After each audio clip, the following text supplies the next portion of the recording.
რუსეთშია ისე ბატონი ოთარი? ბატონი ოთარი არის იქ, სადაც თulis საჭიროდ ყოფნას. პროკურატურა ჯერ კიდევ ადგენს, სად არის ლევან ჯანგულაძის მკვლელობის ორგანიზებაში ბრალდებული ყოფილი გენპროკურორი. ოთარ ფარცხალაძე ქართულ მართლმსაჯულებას ისევ ემალება და არ აპირებს მის წინააღმდეგ დაწყებულ მძიმე დანაშაულის საქმეში მონაწილეობა მიიღოს.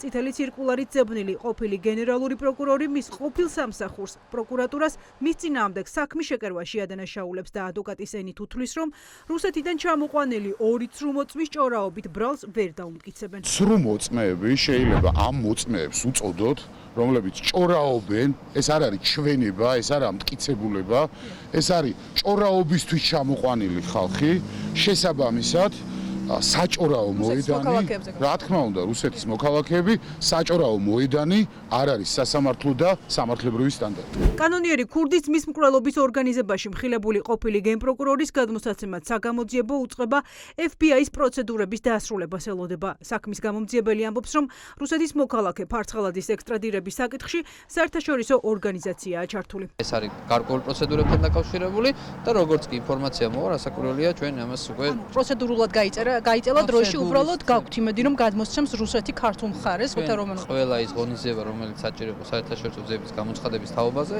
მიმართული გვაქვს და სათანადო მტკიცებულები გადაგზავნეთ. ფარცხალაძეს დაუსწრებლად ლევან ჯანგულაძის მკვლელობის ორგანიზებისთვის ასამართლებენ და თუ დანაშაულს დაუმტკიცებენ, საქართველოში ჩამოსვლის შემთხვევაში ციხეში მთელი სიცოცხლის გატარება ემუქრება.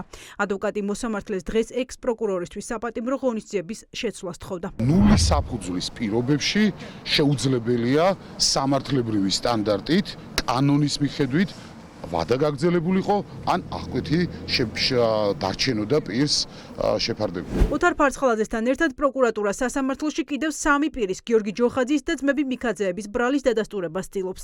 გამოძიება ამტკიცებს, რომ ფარცხალაძემ სწორედ მათ დაავალა კანონიერი ქურდის ძმის მკვლელობის სისრულეში მოყვანა. გამოძიება კონფიდენტზე დაყრდნობით ამტკიცებს, რომ ლევან ჯანგულაძის მკვლელობას დავით მიქაძე და გიორგი ჯოხაძე სასტუმრო თბილისი თაუერში გეგმავდნენ.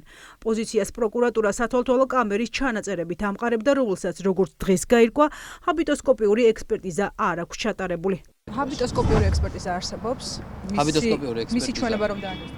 ჰაბიტოსკოპიური ექსპერტიზა საქმეში არ არსებობს. იქნებ იტყუება მოწვე პოლიციელი. ხო და კრიტიკულად განწყობილი დავით მიქაძე. შესაბამისად, რო არ იტყუება ეს ურთიერთშეჯერების შედეგად მოპოვებული სხვა მტკიცებულები და დასტურდება. დღევანდელი გამომძიებელი, რომელმაც სასტუმრო თაუერის კამერებზე ამოიცნო მისი განმარტებით დავით მიქაძე ბუნებრივი არასარწმუნოა დაცვის მხარისთვის, ერთი როგორც თქვენ ბრძანეთ იმის გათვალისწინებით, რომ აღმოჩნდა და მან დაადასტურა, რომ მას გარკვეული პიროვნული უარყოფითი დამოკიდებულება ჰქონდა ბრალდებულის მიმართ. გოგა კაკულიას ექვემდებარება ეგრეთ წოდებულ მთავარი ვითომ და გამოძიებისთვის მთავარი პატაკის ავტორ რომიკო გოგიაშვილს.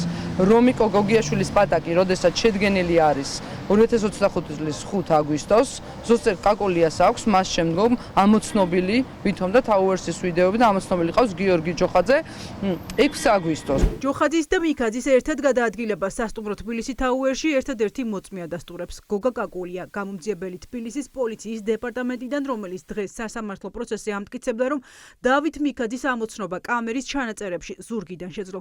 მოწმე პოლიციელს არ დაუმალავს და თქვა, რომ დავით მიქაძეს ჰაბიტუსზე კარგად ცნობდა, რადგან მის მიმართ პირადი აგრესია ჰქონდა. დათვალიერებული მაქვს თბილისი თაუერის შიდა და გარე სათვალთვალო კამერები. თანამშრომელმა ავალიშვილმა მთხოვა, რომ ჩამეტარებინა ამოცნობა.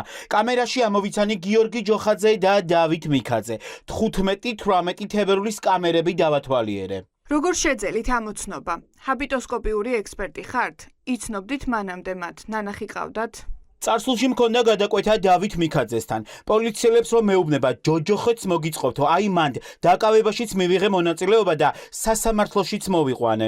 გაგაბრაზათ მისმა საქციელმა, გაღიზიანებული საუბრობ. რა თქმა უნდა გაღიზიანებული ვარ, რა მოსაწონი იყო მისი საქციელი. გიორგი ჯოხაძის ამოცნობა შეგიძლიათ? რა თქმა უნდა, მისი ძმის მკვლელობის დღესაც ვნახე ახლოს. რომელიმე კადრში თუ ამოიცანით, ისიც იყო იქ? არა, გიორგი ჯოხაძე არსად არ არის არც ერთ კადრში. დღეს სასამართლო პროცესზე ცნობილი გახდა, რომ თბილისში რამდენიმე საათის ჩამოსული ლევან ჯანგულაძე დაურეგისტრირებელი იარაღით გადაადგილდებოდა.